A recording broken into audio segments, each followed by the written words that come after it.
Joining us now to reflect and remember that horrific day in our community is Houston County EMA Director Mark Powell. Mark, first I want to say thank you so much for joining us tonight on News 4 at 6. Thank you for allowing me to be here. So first, just kind of take us back to January 9th, 2024, a day I'm sure you're never going to forget. Absolutely. It's absolutely a day I'll never forget. So the reports we've been getting from the previous week were from the Weather Service that were telling us that it was going to be a serious storm, and we believed it. So we were prepared and ready. We had over 30 representatives from local public safety and voluntary agency in the Emergency Operations Center. We activated at 11 p.m. on January 8th. We had everybody ready to go, and we started watching those damage reports. We watched them come in through communication channels in our EOC, through the radio, through telephone, and we saw damage reports. Then we saw up to 5 tornado warnings, trees down, lines down, and those type things. So we knew that it was a serious event.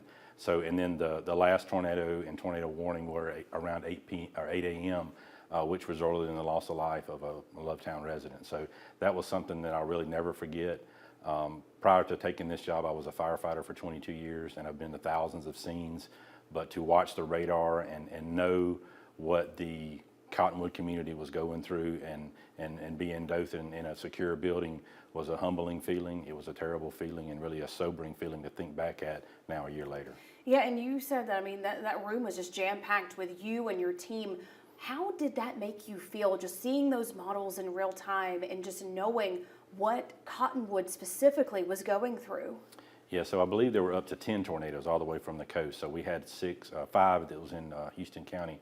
So just knowing what they were going through was, you know, an unbelievable thing that resulted in an EF2 tornado, had a 35-mile path, 1,000-foot wide, and, you know, it winds over 130 miles per hour. So it's just an unbelievable devastation. As the sun rose that next morning on January 9th, it was something I'd never seen before. Real quick before we go, let's talk about some recovery efforts. It's been a long road and there's still some way to go, but what's the latest on that progress? So as your story just showed, the physical recovery, like the fire station and the senior center, that's something that's moving down the road. But I'll leave the emotional recovery is something that's kind of harder to come back from, and that thought in your mind of what you went through and those people went through during that time.